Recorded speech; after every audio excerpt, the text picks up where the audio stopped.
Hi, welcome back to Elevated Lifestyle TV. Remember, our goal is to encourage you to live empowered every day.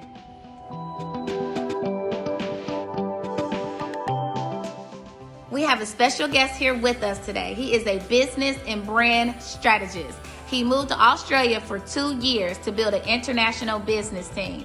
Please help me welcome our guest, Seshan. So how's it going, Seshan? It's going great. It's going okay. How are you coping with this pandemic, this global pandemic, the presidential election? Our economy was at the all-time high. Now it's at its all-time low. Like, how are you coping with all this? Give us your secret formula. Yeah, it's so funny because I moved to New York 12 months ago, and I remember standing in Times Square 2020 and just like, I'm excited for the new year, for the new big goals. I think we all go through that, setting new goals, but we didn't really realize how big of a change and impact this year is going to be. It's sort of a blessing in disguise, to be honest, because I was able to just align myself a lot more, just like really in tune with who I am, and I just became stronger with trusting myself this year. And I think all this in like all the what do you call it? All the things that happened kind of led me to like trust myself even more. Absolutely. Absolutely. I can resonate with that myself. Yeah. Oh, yeah. I was excited when I was strolling on your page and I had seen that, I seen on your page that you had, why was it important to slow down to speed up? And so, I noticed you compared that statement with the rabbit and the turtle story. So could you give us some insight on that?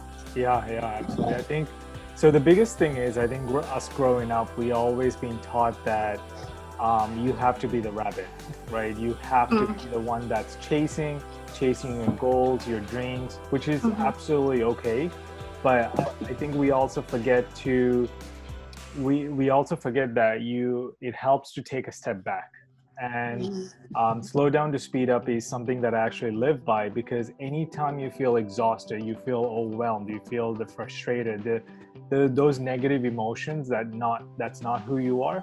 It's very, very important to take a step back, regrain yourself, like ground yourself, and then now you're able to take 10 steps forward. So it just allows you to like ground yourself so you can think clearly, because when you're chasing multiple rabbits, you're not actually catching any rabbit. You're just exactly right. So you kind of really have to step back, and this actually goes into the business world. This goes into your career. Anytime you have a project, you have some sort of a thing that you need to accomplish, just take a step back. It's okay. Allow yourself to take a step back. I think we're so conditioned to think that it's so wrong for us to pause what we're doing. It's so wrong for us to take a break. We are accomplished if you work 20 hours a day, right? But taking 2 hours a day or taking a full day off is what's really going to count. And there's I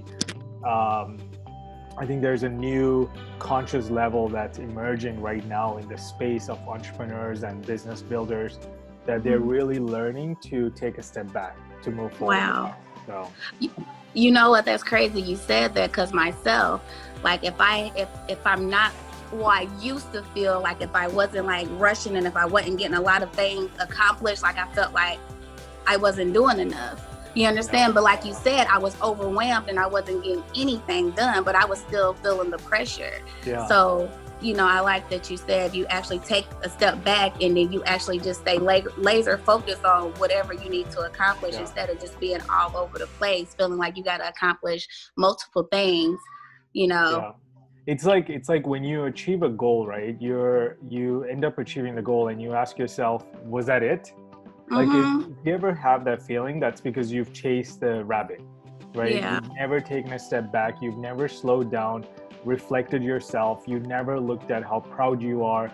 You never took back and look at the mistakes, the errors you've made so you can get better. But we are so focused on like, let's do this, go after it. And we end up really just kind of backtracking. So you think that we should celebrate our experience?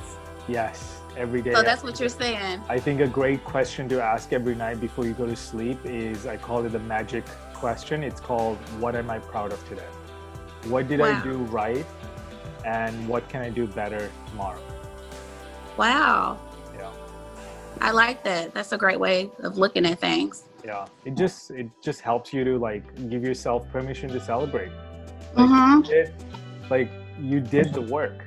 So just celebrate, recognize that. So it's recognize. So it can be a micro. It don't have to be something macro. It can be just a micro accomplishment. You say that we should celebrate that, huh? And the crazy thing is, I'm glad you said that. When you celebrate the micro, the macro is very easy to celebrate, because we tend to just surpass the micro and we get to the macro. We're like, we want to only celebrate the big things that we accomplish.